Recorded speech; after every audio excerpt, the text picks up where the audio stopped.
thought I was going to be a dancer when I grew up, so I'm not doing anything remotely close to that anymore. I find myself watching the weather, and everything that I do is dependent on rainfall. My father was a farmer, and I remember him always talking about the weather.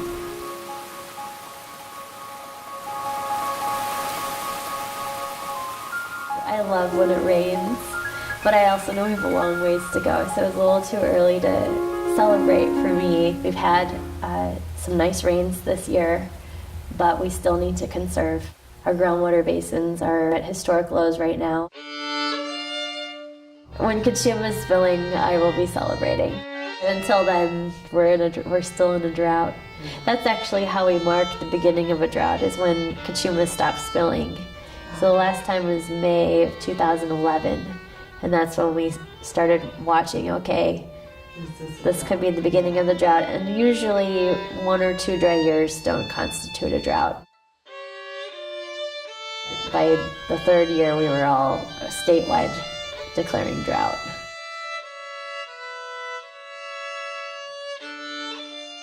The State Water Project is massive, and there's a lot of people connected to it, and we invested in the infrastructure to build the pipeline to get the water here. When the entire state was in a drought a few years ago, our allocation from the State Water Project was 5%, and so we needed more than 5% of our allocation, and so that's when we went out on the market and asking other agencies, do you have any water that you could sell or exchange with us? So that's how we entered into various supplemental water purchase agreements. It really was our lifeline in this drought, so it did serve its purpose, but then we do have some water debt that we'll have to pay back over time.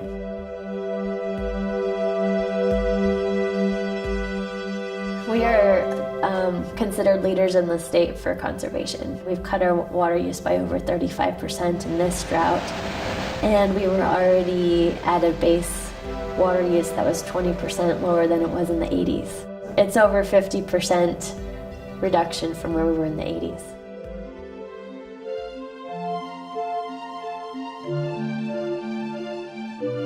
We're here in the Botanic Gardens, and behind me is the Mission Canyon waterworks system with the Mission Dam and aqueduct, which were built in the early 1800s. Santa Barbara really has a very long history of responding to drought conditions. This was one of the first infrastructure projects that was done to build a dam to bring water to the mission. In the 1920s, there was another drought, and Gibraltar Dam was constructed.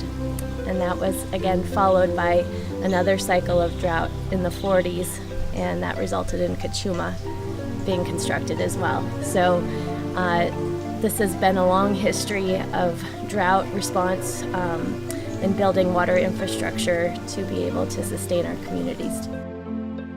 All right, so here we are along a portion of the old Mission Aqueduct, and this brought water by gravity about 2 miles to the mission area for water use. And we have a similar system with Gibraltar and Cachuma, where our water flows by gravity when the reservoirs are full. And it's really an energy efficient way of moving water, and in fact we're able to capture some of the energy with the hydroelectric plant we have at Gibraltar, which can be used, it's energy produced by the system that can be used for other purposes.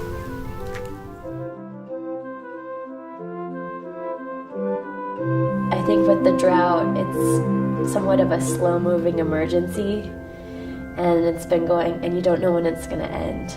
So that's where the feeling of running a marathon comes in.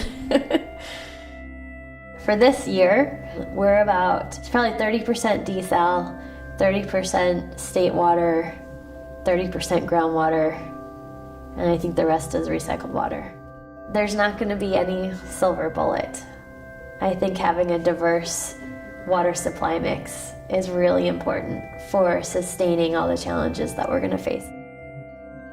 For our surface water, that's going to be somehow maintaining or increasing our storage capacity. Throughout the state, for surface water, we've got a challenge with sedimentation that's occurring in our reservoirs. 50 years from now, there's going to be a lot of siltation that's occurred. If you want to get into water, there is no shortage of work to do. And it is a lifetime of learning new challenges each day.